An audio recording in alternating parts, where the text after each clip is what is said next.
go. So basically this is the solution of exercise B. You define a list, then you loop over lines. Explicitly spelling red lines is the same as just doing for none in file. And you append the integer. Okay? This is a very common pattern to populate a list. So you start with the empty list, do a for loop, and append items. And you build the list incrementally. That's something that occurs over and over again. Okay? So Python has a shorthand function for this loop that lets you do this in one line and more efficiently because the looping is done in the C code of the interpreter. Enter list comprehensions. So this loop you can rewrite in this way. So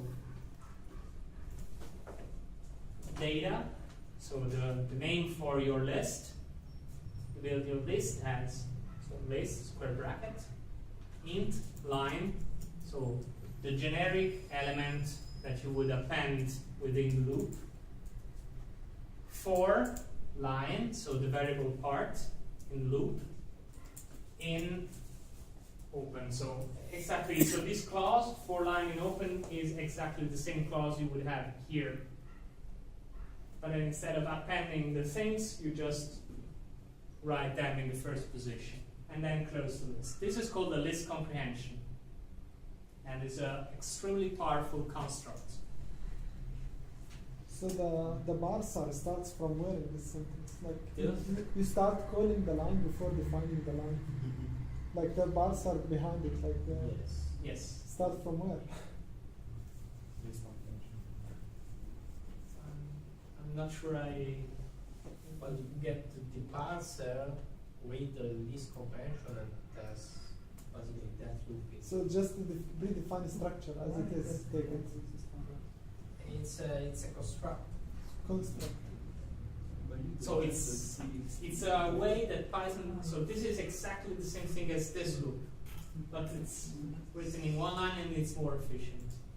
It's also very readable because, like you say, you have line at the beginning, int line at the beginning, because the first thing you want to see is what constitutes this list. Yeah. But like the integer version of the line in this case. yeah, like from C perspective, like you call something before you define it. Like From C perspective, you don't have anything Yeah. remotely like this. So I would love to, but the closest thing you can get is the mathematical notation for sets. So when you write a set, you define a set in mathematics. You say, okay, A is the set of all x such that, say, x is x in x. okay, whatever, but Because this is the next slide. okay, but if you have to think for something closer to Python list comprehensions, think of the mathematical notation for defining a set. So this is what would be your expression, so int num, int line, and this is the range where this expression should be evaluated.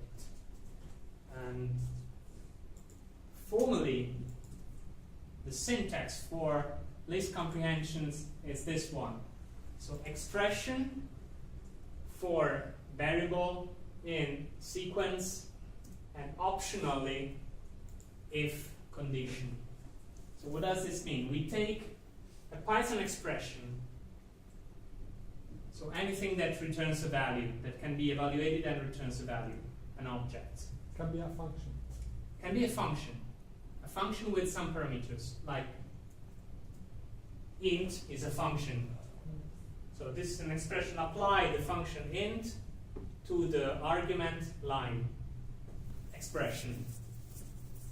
For variable name or names, because we can do for with multiple variables, we have already seen that.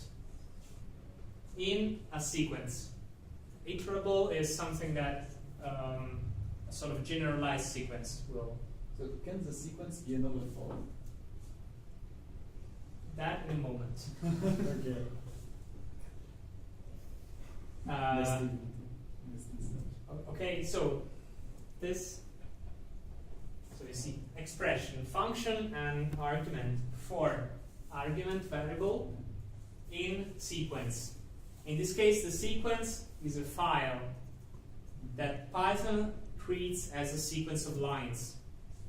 That's why for line in file works, because a file is a sequence of lines. Okay? And then there is an optional part, if condition. So among all the items in the sequence, you can restrict to some. So for instance, we can take only the lines that begin with the letter A. Just to say some contrived example. Or all the numbers that are odd. Or whatever. All strings of length 4. Is this clear? Enough? Okay, then coming to Florian's question. So, is there any restriction on this expression?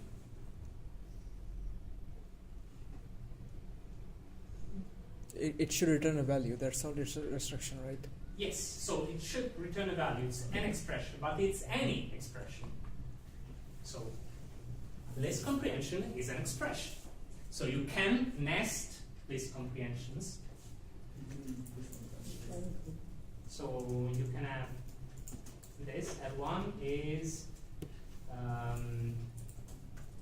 I squared for I in a list. Range 10. Be careful. Oh, I'm sorry. Let's call this X.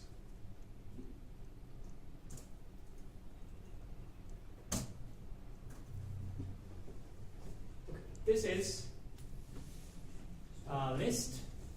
Okay, list comprehension. I define all squares of the first 10 numbers. I can add a condition. So squares of the first even numbers. Can you add also Ellie? No. No, because it would not make sense. So this says take the axis such that the else would not. It's implicit. Otherwise, don't take it. Okay, but now let's complicate this further. I can use two variables here. Okay.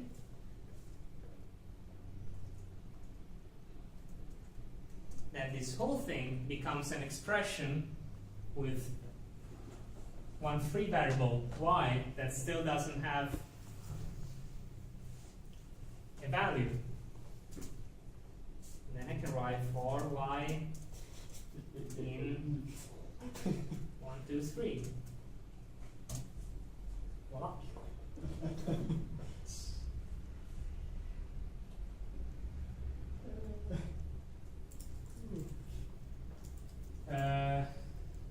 Okay, now question. So we have basically two nested loops. Where to start?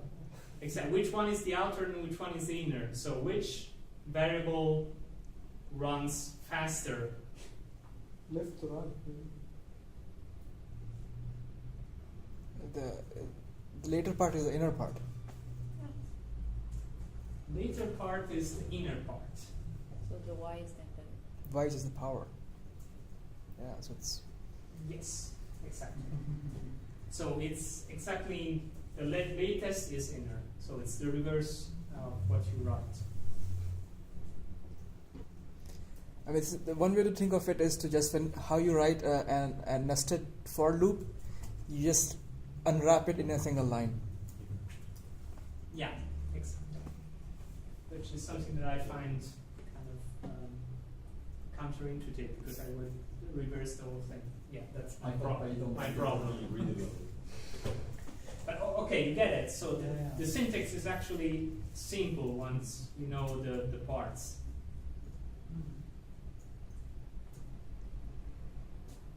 Condition can also be nested, like if not, this or that. Any condition, yes, you can add. You can add another if, but that will go to the next call.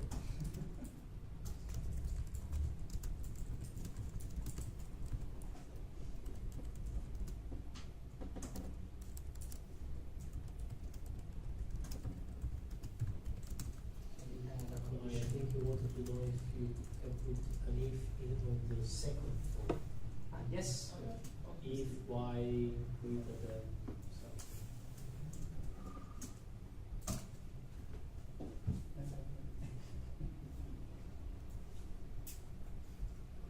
Does this answer your question? Yes, that's too challenging for programmers.